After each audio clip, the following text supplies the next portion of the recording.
February 1st of 2003. Some of you may remember that that was the day we lost Columbia. My crew was 5 weeks from launch that Saturday morning that we lost Columbia. And it was such a tragedy. 7 wonderful astronauts lost, and our first space shuttle, Columbia, lost. It was very hard to take. I remember I went into work on Monday morning and we were trying to figure out what are we going to do next. And I remember going to my training manager and I said to him, we are going to fly this next mission if it takes 5 years or longer. There were already people saying we need to shut down the shuttle program. It's not safe. It's a second accident. But the way I saw it is we lost 7 astronauts. They gave their lives for something they believed in. They gave their lives for the exploration of space. And by shutting down the shuttle program, what does that say? We were trying to build a space station. We're trying to explore space. And I remember we had to actually make a case to keep the space shuttle flying. And my belief in space exploration became so much stronger, and I became so much more passionate about it. And I said, I am going to fly this mission if it takes however long. And I think that was a way to make something good came out of that tragedy, in that the country refocused on the importance of what we were doing. So that was just an informal comment I wanted to make. But more formally, I want to talk about the Astronaut Memorial and why we're here, what we do, what is our mission. So the mission of the memorial is really twofold. We honor and memorialize the astronauts that sacrificed their lives for the nation and for the space program. But the second, and by the way, we do that by sponsoring the Space Memorial Mirror, which we'll see after this program. But secondly, we sponsor a very innovative educational technology program right here in this building. We capture the technology that's used in the United States space program, and we apply it to education. So technology training here provides educational opportunities for students and teachers, and the teachers are like a multiplier effect. And in the long run, that improves our workforce. Some of the examples of the things that we do here are right in this building. We have a summer robotics competition. We also have a summer conference for educators, which I've attended, and it's really great to see the teachers get excited about space, and they take those lessons back to the classroom. And we also present the Alan Shepard Technology and Education Award to an educator, and we do that at the biggest space conference in the country, which is the Space Symposium, which every spring in Colorado Springs. So the Astronaut Memorial mission is not a sad mission. It's a very inspirational mission. We honor the past and we inspire the future.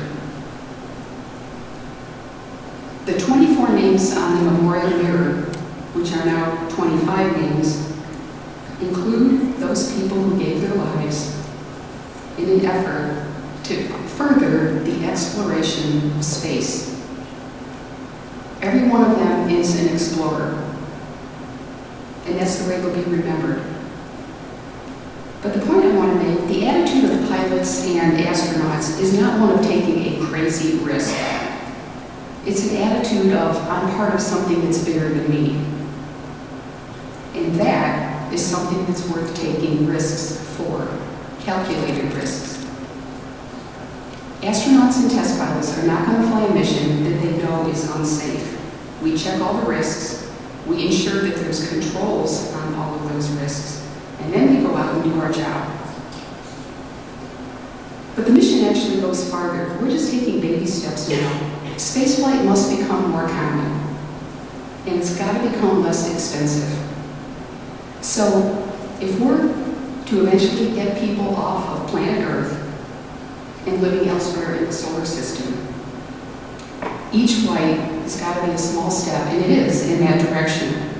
But each flight must be taken as part of a test plan to move towards that overall goal.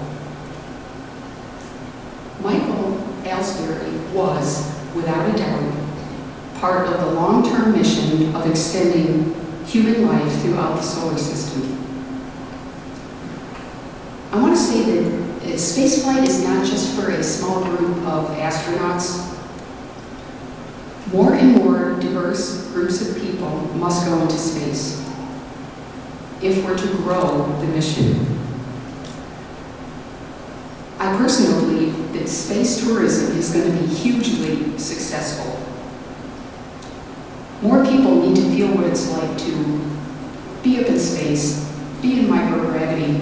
And for example, one of the great memories I have is putting my face up against the window of the space shuttle, looking down at the Earth, stretching out my arms, and you feel like you're an angel flying over the planet.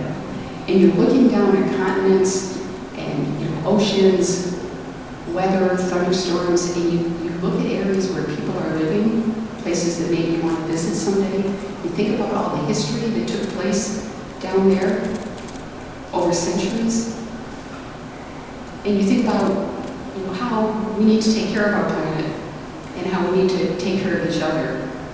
And that's just a great message. And I think if more and more people fly in space, it's going to be a better thing for all of us. Now, I did not know Michael, but in a way, I think I understand the way that he thought. My inspiration as a child was to fly. And I've always been inspired to explore. So how did that happen? Initially, for me, it was from something as simple as reading books. Some of the books I read: Fate is the Hunter, God is my co-pilot, The Stars at Noon, and many more. So these are books that inspired me to fly. Very simple. But I also explored my neighborhood as a kid, and I watched gliders fly overhead because my home was near the National Soaring Museum. So I knew from the beginning that I wanted to fly. The 25 names on our memorial mirror each have a story with that, how they got inspired to fly. Each individual had their own inspirations involving flight and exploration. And each story is an inspiration to future generations. I still remember how inspired I was by the Gemini astronauts. Each one of them had a story. I remember reading about them, and I wanted to imitate what they did. So now, Micheal Alsbury is one of those people that our future explorers will look up to. His story is different, as each one of them is different. And he will inspire a new group of young explorers. And now he will be remembered forever.